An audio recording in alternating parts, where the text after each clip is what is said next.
Yo, what up, everybody? It's your boy Carson Fox with another edition of Fox on West Virginia Mountaineer Sports. Got a hodgepodge of different football-related topics to talk about on tonight's episode. All things that really are off-the-field issues because we're in the dead period. We're in the workout season, pre-spring practice, and all real spring practice is about exactly that. 3-4 weeks of practices before we get a glorified, scrimmage. Gold versus blue on April 27th. So that's awesome to see that West Virginia has its spring game date determined. Time still to be determined for that Saturday. And then we'll have another dead period of just workout seasons through the months of May, June, July, and we'll just be on edge up until that first Saturday kickoff, August 31st, against the Penn State Nittany Lions. So we already got a schedule. Players, we have a new addition to talk about from the transfer portal already for post-spring practice, so we'll get in that tonight's episode. But a number of different topics that have come across social media in the course of the last week and that I really want to talk about just for tonight's program. Number one, black uniforms. Number two, what will WVU be like in the new NCAA, or not NCAA, take that back, pause there, college football 2025 game.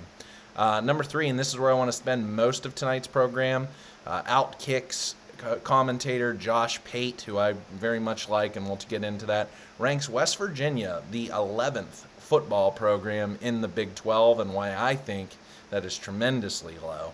Number four, Ren Baker and his ties to the now open Missouri athletics director position, and would he potentially take it? And then we'll talk about the newest Mountaineer for the football team committed today through the transfer portal, and Jaheem Joseph from Northwestern. So number one, this was a topic I feel like that was about a week ago, in between a lot of different mock-ups all across social media, because apparently West Virginia is getting new uniforms this year. Why there has to be such a turnover, it seems like every 4 or 5 years. I feel like West Virginia has great uniforms. The Country Roads uniforms that were, first of all, the away jersey that was unveiled in 2022 in the season opener backyard brawl game, and now this year's backyard brawl game, 2023, the gold, home gold. If you just unveil a, dark blue version just like this, we're set. If you want to tie in the grays, that's cool. And a black uniform will be really, really cool as well. I'm fine with that. I'm kind of a jersey guy. Do a lot of impulse buying of jerseys through some websites on China. But that's a story for a different day. But black uniforms will look good. If they want to go with a Coal Rush type of theme, to go more of a black and white, almost like a Nike Pro Combat of 2010 in that backyard brawl game. I have a couple of those jerseys from that signature year. That will be cool. I also just like a black base jersey with a gold and blue, maybe blue numbers, gold outline. Very similar to what we see in the gray uniform, and just swap it out for a black. That's fine. The helmets I feel like are very signature to West Virginia. Going with the flying WV over on the side of the helmet. If you want to put the state's logo, we've seen that in some of the different uniform combinations over the past couple of years. The state outline with the flying WV inside the state, that's fine by me. I think you can get creative here. I think everything's on the table. I'm not one of these people that really get turned off to different type of uniform styles or want to stay very traditional. Have at it. If you can pay for it, if you can afford it, and Nike wants to make these uniforms for you, by all means. That's how Oregon has captivated the millennial Gen Z audience, I feel like, as a football program, with just being the most stylish. So why can't West Virginia be out there? I think that's enough time spent on uniforms. So black uniforms, absolutely A-OK by me. Love to see it. I don't know necessarily if they need to be unveiled at the Penn State game. I think, let's find out more. Let's find out. We might not know this until very late, that if it'll be a night game to potentially unveil those. I don't know necessarily for a season opener, maybe to try and save those for something special at one of these 7 home games, more in the month of October or even November. So let's see. Make it special. And that will be definitely a special game against probably a top 10 team in Penn State. So if you want to do game one, fine by me to unveil those, or if you want to hold off till later in the season. I really don't think uniforms impact the play on the field at the end of the day. So it's just, if it gives you any sort of confidence, puts these players in the right headspace to want to go out there and give it their all on the field, by all means, great, let's do it. So my second point for tonight's program: what will West Virginia be like in college football 2025? I'm excited. I bought a PlayStation 5 3 summers ago just because of the rumors that college football's new video game was coming out for the next summer. I got it for like that Christmas, I think of 2022, anticipating for this past summer. 2023 is when college football's game was going to unveil. Then it was delayed in an extra entire year, which was probably a good decision. All that was coming on with the collapse of the Pac-12 conference and the conference realignment to the Big Ten, and a couple of those schools now joining the ACC conference. Who knows? We still may have conference realignment come this upcoming summer. Who knows what happens with it, and who knows if they have to do some scrapping on the fly with some teams and some conferences. Either way, I'm very excited. I've played I think the earliest I ever played NCAA college football was 2003 with, Carson Palmer on the cover. That was awesome to get initiated into college football right about the time when I was starting to get into it, and also being a very child Mountaineer fan, just to getting into the college football sport. I played so much of NCAA 2007 with Reggie Bush on the cover, creating my own. I started a dynasty with Louisiana Lafayette, the Ragin' Cajuns, and played every single game for over 25 seasons, built them up. Then I got NCAA 2012, and then in college, NCAA 14, and started my own dynasty, created a new team from scratch of created players, of myself and a bunch of friends that I knew. So it's like, I love NCAA. I really do. I almost feel like at times, maybe even for this program, I'll go through, whenever the new college football game drops, I'll go through some plays. I think maybe you can win. I don't know. It depends upon how good your opponent is, because I know there are some sharks out there at this game. But I feel like even if you play on Dynasty mode, you can run a playbook of about 10 to 12 plays that if you master them, watching different coverages, and you have the right personnel to fit those schemes, that you can dominate and score points. Defense, totally different story. Defense, especially in 14, got insanely hard. I felt like, especially in pass coverage. You could have great defensive schemes, you could send the right rushes at the right times and the right down and distances, and it was still impossible to stop the pass. Same, with the spread read option, I felt like offensively, but defensively, man, it got difficult. So I'm very curious to see what the game engine is like. Does EA Sports stick with the same type of game engine, just evolved a little bit from the 2014 version? Stick with the same type of road to glory, dynasty. I'm sure there will be an ultimate team like so many others, and that can be cool. That can be, fun I would love to have, all-time greats. And you saw that with some of the early editions of NCAA back in the mid to late 2000s, is you could play with classic teams. You could play with old school Notre Dame teams from the 20s. You could play with, some of Texas's teams in the 60s, so on and so forth. And of course, we got to have mascot mode. I mean, come on, you can't not have the Stanford Trees, going up against the Michigan State, Sparties, and having them battle it out for 4 quarters. You got to have mascot mode. But what will West Virginia be like? And for someone who has played many, many hours of West Virginia and trying to correlate of what I've seen on the field to what I would see in a video game, I think this West Virginia team is going to be arguably in the top 3 most fun teams of definitely the last decade of West Virginia football. I don't know necessarily the offensive firepower. If you want to go pound for pound, mano-a-mano between Geno Smith in 2012, Will Greer's team in 2018, and this offense with Garrett Green at the helm of 2024 to try and compare all three, which ones will be the best if this 2024 team might be the third best offense, and that's still okay. That's still great because I think this is going to be a lot of fun. Green, I would say, I've seen some Twitter polls out there seeing like what will he be rated. I think he'll be right around 90, 91.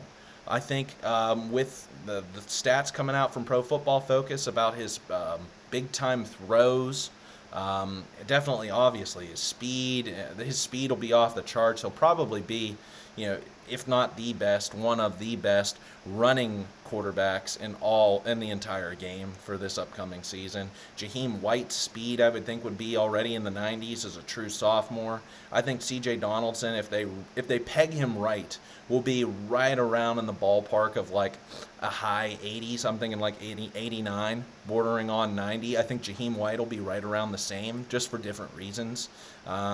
Donaldson's going to not have the same speed numbers and agility numbers, I think, as Jaheem White, but his acceleration, his strength, like having that trio running the same type of offense. If you played with the West Virginia, like 2006 NCAA, 2007, obviously with Pat White, Steve Slayton, Noel Divino, and Schmidt, like you can dominate.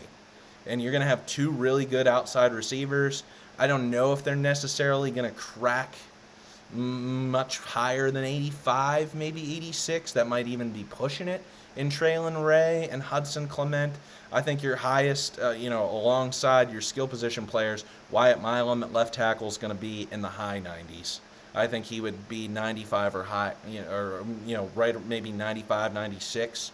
Tomas Rimac might break 90, be close. And I think you're going to have high 80 players in Brandon Yates, Jaquay Hubbard, and then Nick Malone might be your lowest rated into the maybe low 80s. So overall, offensively, I think you're going to have an A-grade West Virginia offense. I think it'll be fun to play with those guys. I mean, I'm for sure. I'll give you my thoughts this upcoming summer once I get to play with them a little bit, maybe do a couple simulation games, so on and so forth. On the defensive side of the ball, I think we'll have some play. I'll be very curious to see how they rank T.J. Jackson from Troy across this defensive line. Very similarly, like we talked about this past year with playmakers at all three levels. You still return Aubrey Burks. On the defensive line, Sean Martin, I know, had a down year in 2023 in comparison to his 2022 season when he really became an emerging starter. But you have two playmakers at both of those levels that'll be fun. And then this linebacking core is going to be a lot of it's going to be interesting. For one, do they unveil as a new 3-4 scheme comparatively what we've known for so long with West Virginia defenses and more of a 3-3-5?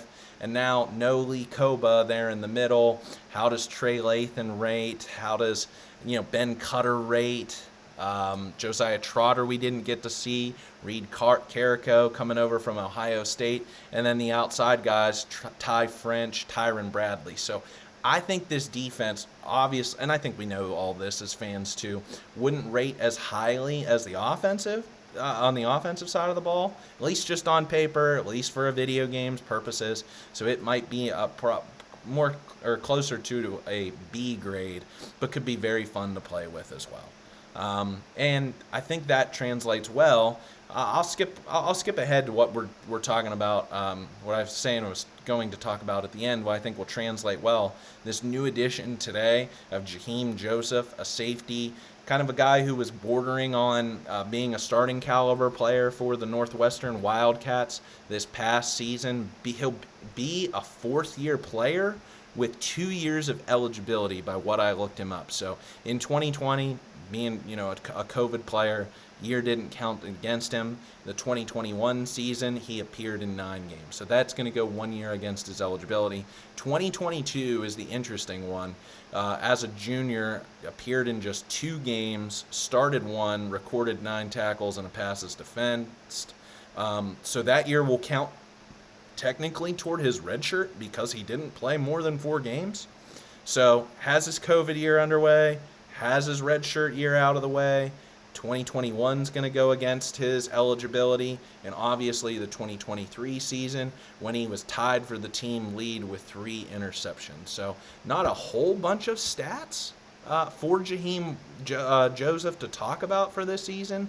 Like I said, really the most important statistic to note was those 3 interceptions that he had for the defense, tied with a linebacker, Xander Mueller, or Mueller, I don't know how to pronounce it, but yeah, also had 3 interceptions for the club. But Jaheem Joseph sparingly used, at least from the stats perspective, just 24 total tackles, 18 of them being solo. Didn't have a tackle for loss, didn't have a sack. Being in the secondary, you're looking for interceptions, you're looking for pass breakups, you're looking for stuff like that. But if you'd listened to any of Drew Fabianich's interviews recently with on different folks on social media doing West Virginia podcasts, you got the vibe listening to Drew that they're not done. They're not done in the transfer portal. He wanted to use this spring season. His words here were to get some guys who had additional years of extra eligibility, so not necessarily one-year players. And at safety, I think this is perfect. I think this is great that Jaheem Joseph can come in. Now, I don't know necessarily. I have to watch a little bit more of his tape to get a full vibe, whether he's more of a free safety or if he's more of a strong safety. Although somewhat undersized, Anthony Wilson was fantastic, a thumper, exactly what you needed. He wasn't going to be necessarily as much of the ball hawk that, say, Aubrey Burks was, and I'm very curious to see, hearing from Drew and some of the other assistant coaches this offseason talking about how Aubrey Burks might be utilized a little bit differently this year, like kind of maybe more of like a Troy Polamalu type that they can use in different ways to move him around the field. That's what I would say. After the safety departures, and West Virginia lost 4 to the transfer portal through the early transfer period, Christian Stokes being the first one that left the program, Keyshawn Cobb, who else? I've got to pull up my roster here real quick. So Keyshawn Cobb, and then let me scroll. Sorry, having to look this up real quick. Lance Dixon, he was an addition by subtraction, but Hershey McLaurin was probably the biggest hit to this defense for what he meant for this program and transferring to Houston, so in conference to the Big 12. So losing those 4, and then 2 guys that West Virginia was in the transfer portal, had commitments. Josh Minkins from Louisville, who ended up leaving because of a business decision, going to Cincinnati instead. Taj Rael, we talked about him, committed and then decommitted all within the span of about 48 hours from Old Dominion. So I think there was some negotiating going on with these players. West Virginia at that point in time, I don't think had a commitment yet with Country Roads Trust, with Aubrey Burks, as well as Anthony Wilson at that point in time. So were those guys locked in necessarily to their starter roles? You would think so now, with the commitment by them with Country Roads Trust, and Jaheem Joseph understanding that fact, that he's going to have to be a guy who comes in and earns his playing time.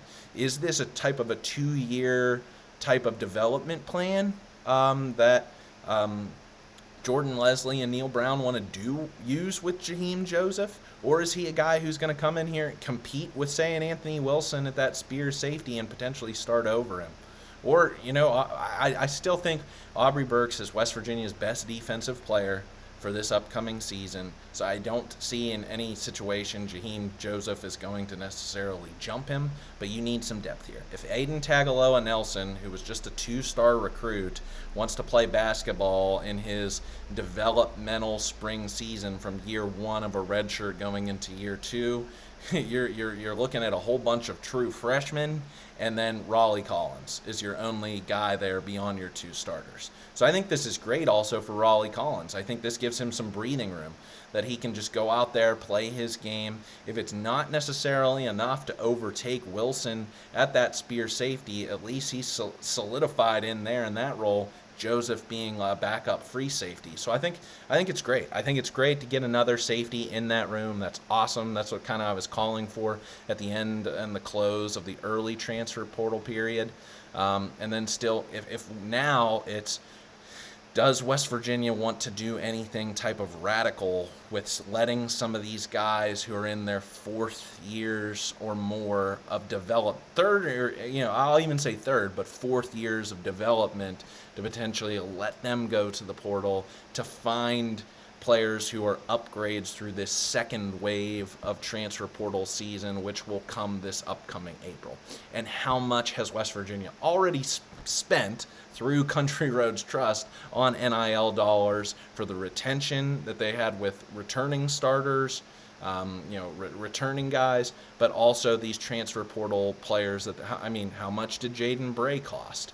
How much did Xavier Bosley from Jacksonville State, T.J. Jackson from Troy, Ty French, Gardner Webb, Reed Carrico from Ohio State, now Jaheem Joseph coming over from Northwestern, T.J. Crandall, Colorado State, and Aiden Garnes, Duquesne. So if you didn't necessarily break the bank and there are more dollars to spend, that potentially a guy at your second string Sam linebacker, if you don't trust Taurus Simmons per se to take over, if Tyron Bradley goes down and for extended absence, or Braden Dudley, you don't trust him, do you go out there and try and find an upgrade at outside linebacker if you're going to be playing for, I look at these outside linebackers and there's thin behind the start. If Ty French, who's looking behind him now that James Hurd's in Syracuse? Is it Orion Fisher? Is it one of those guys I just mentioned? Obina Onwuka gonna play as a true freshman? I don't know. And then I've already talked about on the defensive side how I like the rotation that they could have potentially at nose tackle, and then defensive line. There might be an opportunity to get some depth if you don't trust, say, a Zyke Lawton, or if Asani Redwood isn't necessarily ready to take that next step and be a guy who can rotate and play meaningful snaps defensively. I think there's more to be had with this defense just yet. It's just how aggressive is this administrative coaching staff going to be in wanting to try and make upgrades. That's really it. If you want to take that defense that I talked about, that I think that NCAA 25 is going to rate a B defense and invest into it to get it to an A grade potentially. Or are you happy with what you have and you just want to develop those guys? You just want to get them in the spring camp, get them beefed up, get them faster. Mike Joseph, work on them all off season, get them in the spring camp, work on it, and then over the summer as well. So it'll be interesting to see. But WVU is going to be a lot of fun to play with in the new college football video game. Okay, here's where I want to spend, and I know I'm already 22 minutes in, but this is what I want to talk about. Here's what I'll say about Josh Pate from Outkick and ranking West Virginia the 11th football program in the Big 12. First and foremost, what I got to say is I really like Josh Pate. I've been listening to his show now for about a year. I would say he was one of the motivators watching his shows over the summer, getting pumped into this past college football season that inspired me to want to start this channel. I thought to myself, man, if this guy isn't necessarily doing it on cable television, he's just going on YouTube and talking for an hour twice a week about college football, I can do that about West Virginia. So I respect Josh. I think he does a really good job. Listening to him, he has a national pulse on the scene.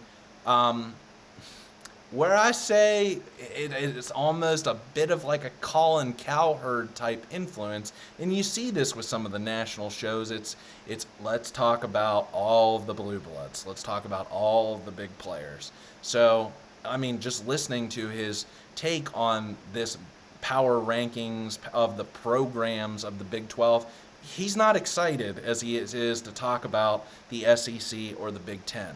So that's the vibe in listening to this show that I came in and I was like, would you have this same kind of energy that you're bringing if you go back and you listen to the entire way through, I just get that vibe.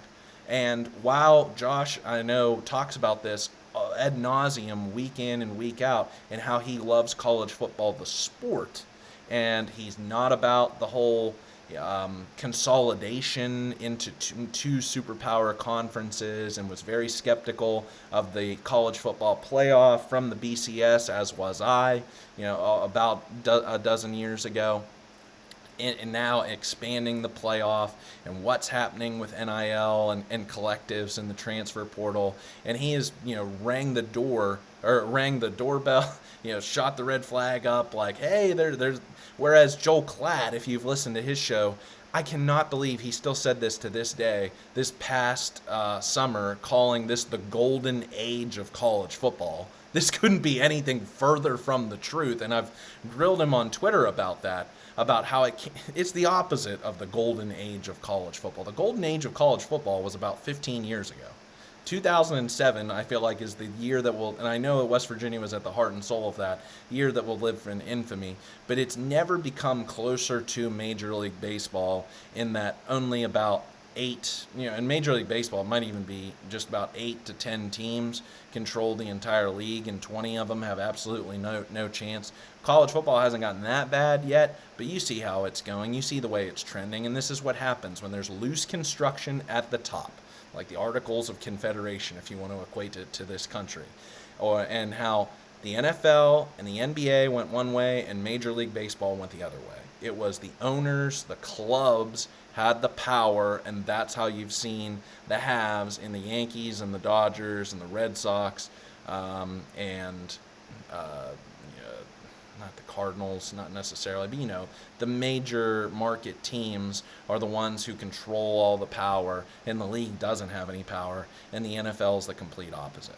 So this will go back to tie this all back to what Josh talked about with ranking the college football programs in the Big 12 conference, and where I'll take umbrage with it is, and you can go back to my video. I think this will parlay well with my video right about to go into the Oklahoma State game this past season, and how I talked about looking forward to 2024 and beyond, how it's kind of a crab pot in the Big 12 conference. It's a lot of teams who are trying to climb Mount Everest to have supremacy in this new look conference without Oklahoma and without Texas in it. And if you want to put Utah automatically coming in over from the Pac-12, as Josh did, as like the odds-on favorite, best program into it, that's fine. I just don't think that West Virginia is all the way down at 11, taking some of the teams. If you look at where these teams were ranked, so Utah number 1, Kansas State 2, Oklahoma State 3, Texas Tech 4, TCU 5, Kansas 6, UCF 7, 8 Arizona, 9 Iowa State, 10 Colorado, 11 West Virginia. No, absolutely no way. You cannot have programs like an Iowa State or Arizona, who has just been hot for really 1 year, Colorado, who's been in the basement just because you get Deion Sanders and bring him over and leads you to 4 wins, UCF, Kansas. Now, the other 5 schools I can hear arguments for, not necessarily Texas Tech. This is a West Virginia football program that's still, top 20 all-time in college football wins. And still, from a brand perspective, let's put it this way, is right amongst that top tier of what I'm talking about. And I think the TV folks would talk, that's why I like program to brand, it's all kind of synonymous, all in one. When you're talking about what you're talking about with a brand, you got to talk about your program prestige. And Josh's criteria, I hear, for, in this case, of just going 3 years, I don't know if that necessarily in a 3-year span is going to dictate more than a 1-year span. And what I'll also argue is not even that, it's looking forward. Looking back doesn't necessarily, it can, but it doesn't always translate. So much can happen from year to year in college football, where you can, especially with today's transfer portal, you can precipitously fall. You have to stay on top, and that's what we saw, unfortunately, from 2018 up until really about this 2023 season. is what happened with West Virginia is Dana Holgorsen did not recruit well. Neil Brown made a lot of mistakes in the 2019, and I don't want this to all parlay into all about Neil Brown and in his era, but there was a lot of things that were bad that happened with West Virginia from a roster management standpoint, the things that happened with coaching, to COVID, to the NIL collective space and how far behind Country Roads Trust was from other places in the country, still with conference realignment. And now finally it seems like getting to a place where you have some on-field success, you have the roster retention, you're still playing 11 Power 5 opponents in your schedule. So, like, what I will say, and this is what I grilled Shehan Jiraiya of CBS Sports this past summer about, is that West Virginia, up for 1 year in 2013, in over 20 years, has not had a 3-win or fewer season. So everyone who was predicting, in the national media's perspective, this precipitous downfall, to use that phrase twice, for West Virginia, it never happened. So even though from 2019 through 2020, West Virginia went through its worst 4-year stretch in wins and losses since the late 70s, with the coach. It's after Bowden, in between Bowden and Nealon. Name's escaping me. What West Virginia's coach was. Anyway, going back, so you got to go back about 50 years almost of West Virginia football history that West Virginia had that bad of a 4-year stretch. Like, I agree with Josh. If you listen to, it's true. Like, this is the one side of the context of what I will say about West Virginia. He's looking at it at a 30,000 point view and isn't necessarily the kind of like West Virginia expert that I would say that I am.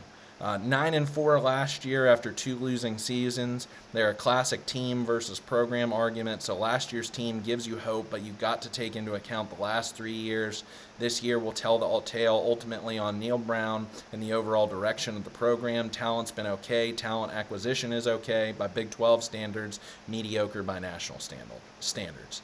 Now, what's mediocre? If you're thinking that West Virginia should be a top 20 program in college football, I'm going to tell you, and if you watch my shows week in and week out, that West Virginia still has a lot of work to do until it's getting into the top 20 in the country. Yes, West Virginia had an unbelievable stretch between 2005, winning that Sugar Bowl, almost going and playing for the national championship, and still holding on to that for a little bit with Geno Smith, Tavon Austin, Stedman Bailey, another once again winning an Orange Bowl. So they're not down in the basement. But I think that if you want to call them somewhere in the 40s or pushing on the door of the 30s, I saw an article from ESPN last week as well, who was taking into consideration, I think it was the SP Plus rankings, and they had West Virginia 34th.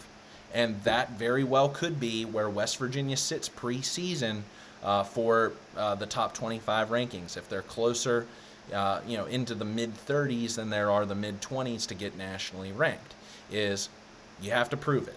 The 3 games that West Virginia had against teams that were in the top 25, Oklahoma, Oklahoma State, Penn State, they all lost to by double digits. They took and lost to Houston in a game in which you should have won. Should have won handedly, but you still lost. So ultimately, you beat the teams you were supposed to, but not Houston.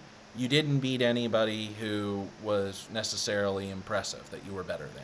So that's why I say 2023 has to play hand in glove with 2024.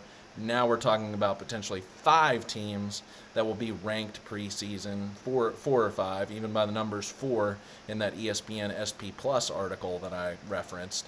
So what can West Virginia do against 11 Power 5 opponents with 7 home games, 5 of those opponents potentially ranked?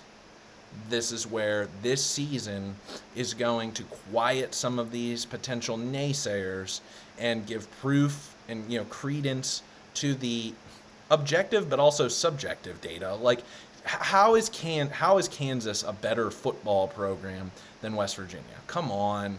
I know Lance Leipold's a great coach. He really is. I think he's had a great climb.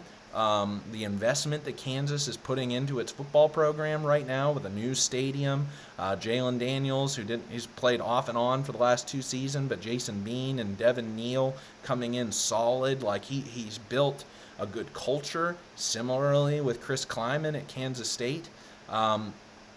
But I don't know. I think Kansas State has a little more success, won a Big 12 conference championship game. I think TCU fluctuates. That's a program West Virginia's kind of been dead even with in the Big 12 conference. Oklahoma State's had West Virginia's number. Utah, as I proved in the numbers in that episode prior to the Oklahoma State this past season, has had the most sustained success over the last 20 years. I know, going from the Mountain West to the Pac-12, now the Big 12, they're going to have them, Arizona State, and Colorado are going to have a much easier transition, I feel like, into the Big 12 conference than they were than the newly upgraded G5 teams in Houston, Cincinnati, BYU, and UCF. So, like, those 4 teams out of the G5 that have upgraded to this year, I can't put any of them ahead of West Virginia, and Josh didn't either. The only one he did is UCF, and I know that's due to their on-paper high school football recruiting rankings this past year for 2024. You know, I don't know where they've necessarily finished, but I know flirting around the top 25. I think they had 8 4-stars at one point in time. They have momentum. They're in a great state. They are right up, loud and proud. They're like the Texas Tech, I feel like, of Florida. Want to be bold and brash in there with Miami, compete for those same kinds of recruits, and now they feel like carrying the Big 12 flag from in the Southeast. Like, that's only giving them momentum. But they're not where West Virginia is as a program. Come on. No way. Not with the investment, not with the fan base, the culture. I would even argue the coaching. I think Neil Brown proved it this year. Had a great game plan for that UCF game, and they executed and they played well. So that was, I think, the best game for West Virginia this entire season. So that was awesome to see. Now they're coming to Morgantown this year, and I think, and again, it's in that November slate. What are they? They're the senior day game. West Virginia's going to pound them. Should be an on-paper W. Let's go back to a team that I talked about also, Texas Tech. How many times has Texas Tech had so much hubbub surrounding it, including this past year, only for Texas Tech to fall flat on its face? Especially against Tech. Compete with Texas, but like 57-7. I go back to that season finale, and there is so much work that needs to be done. I feel like defensively in that program, yes, they have an up-and-coming NIL collective. They're giving everybody trucks. They're not making any bones about it, that they can recruit with the best in the state of Texas, no matter what conference they're a part of. But has that translated into a success since Mike Leach and Michael Crabtree and Graham Harrell were on the field for the Red Raiders? I don't necessarily think so. So West Virginia, ultimately what I'm trying to say, I think is right around a top 5 program in this Big 12 conference, right alongside K-State, Utah, Oklahoma State, TCU, West Virginia. Put them in that, like I said, that crab pot. They're all pulling at each other's heels, and this is the season for West Virginia to go out there and prove it on the field. This is going to be a benchmark season for this program. You know, how far it's come in the Big 12 conference.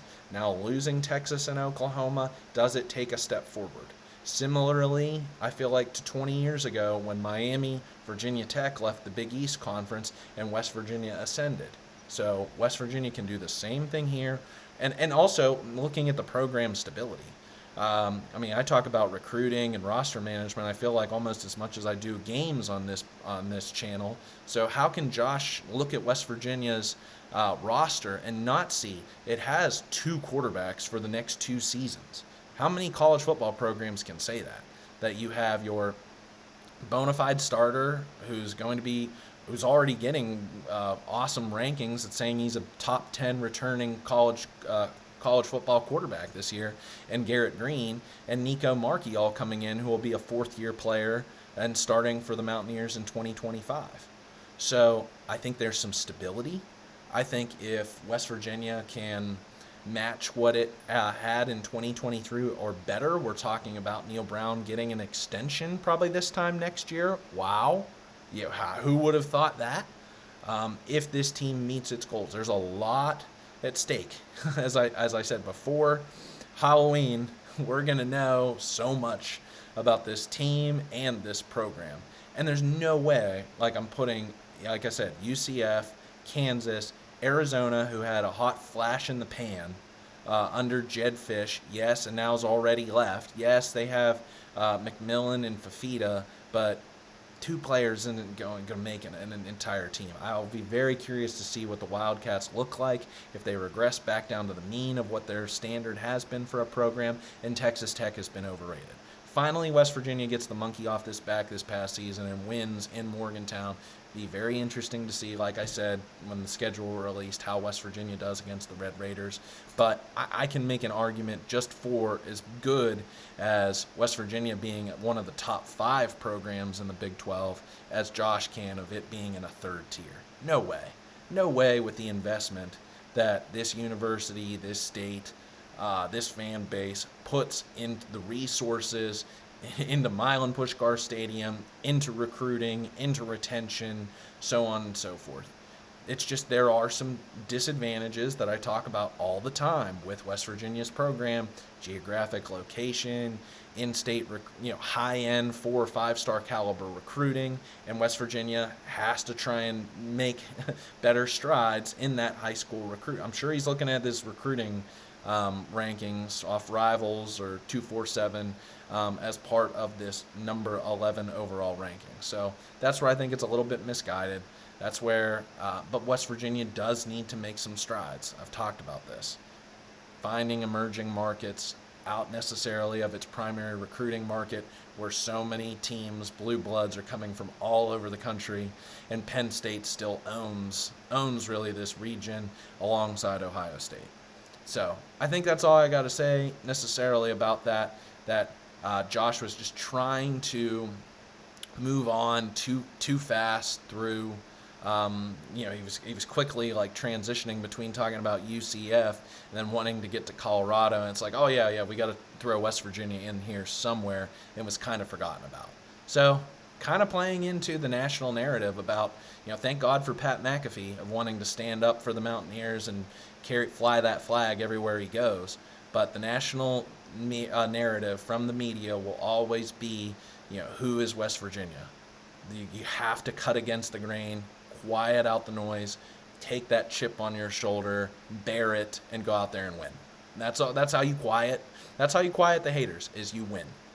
And could have been a whole lot of different of a story if Garrett Green didn't take his helmet off on that final Hail Mary pass to Hudson Clement, not giving enough field position for Houston to score a touchdown. West Virginia would have got to 10 wins. And if Andrew Wilson-Lamp wouldn't have kamikazed Preston Fox when West Virginia was getting the ball on a punt return, could have went up two scores in the fourth quarter against Oklahoma State and potentially won that game. So two plays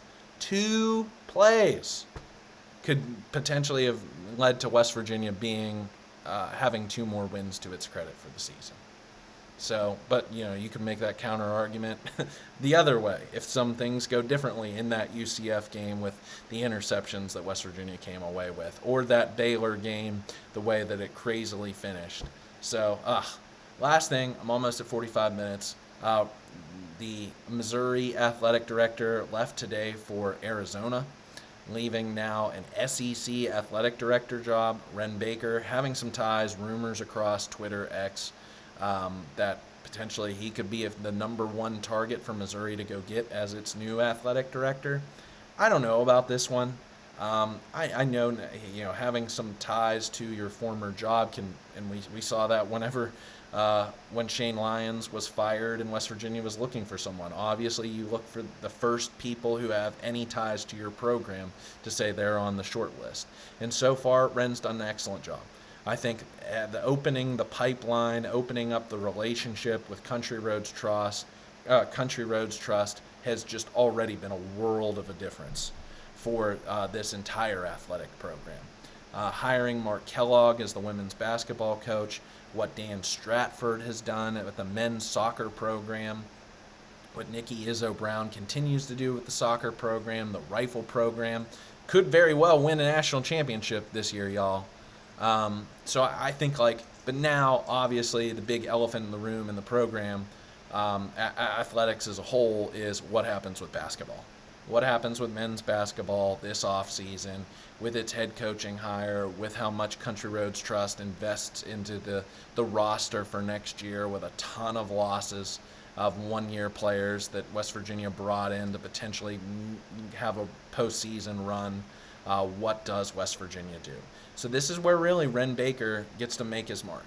And there's only, 16 months or so left. This is why I'm very surprised that President Gordon Gee got an extra year's worth of extension, not just for the simple fact of all the national news about West Virginia being potentially, some of the numbers saying $45 million in debt at a deficit, but at his age as well. But I'll digress because I don't want to necessarily get all into that part.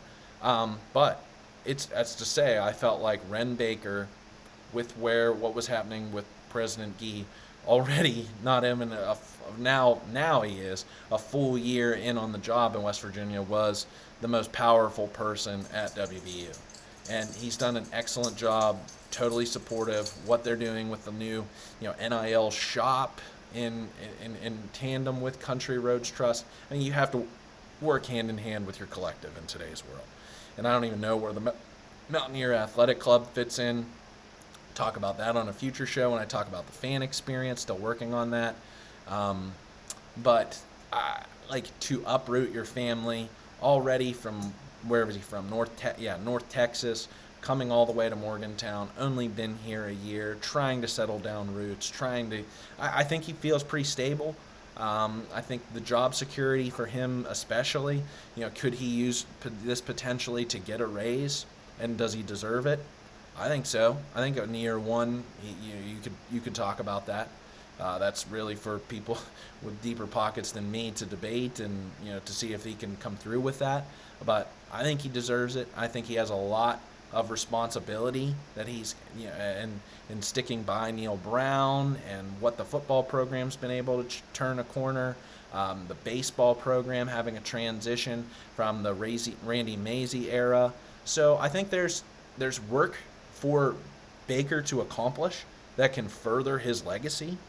He's still so young to that point that there's still much more to be had for him, while at the same time there's enough stability at WVU and there's some things that could happen in the greater landscape of college football that is advantageous for West Virginia in what's happening either with conference realignment, the formation of the new Division I. Ren Baker could very well be, one of these, top 40 athletic directors in the country who get to make big moves, who get to make big decisions that impact the legacy of this program. And I think it's a good move for West Virginia to keep him around, to try, let him do his job. And if it means giving a pay raise for him to stay at West Virginia rather than take this Missouri job, I see this very much as a lateral move, only just going to the SEC for Missouri. And Missouri had a great year, a banner year, in fact, winning the Fiesta Bowl, beating Ohio State, having 10 wins, a lot of momentum for them for football with Eli Drinkwitz there at the helm of the program. But I think, like I said, West Virginia is right on the cusp of being this power player in the Big 12 Conference. And if you could get West Virginia to winning a Big 12 Conference championship this year, West Virginia going to the college football playoff, being back, wow. He will be loved even more than he already is. And I think he has donor support. I know I've seen some things on Twitter already in regards to donors and Bob Huggins, and I won't get all into that for tonight's show. But it's just it's good for West Virginia to have Ren Baker at his spot in the program, and West Virginians as fans, we need him there. So hope he stays. Hope he doesn't go to Missouri. But we'll see. We'll see what happens. Crazier things than happened. So thanks for tuning in for tonight's show. If you like this program, please like it so more West Virginia fans across YouTube can see it. Please leave a comment. I'd love to hear your thoughts.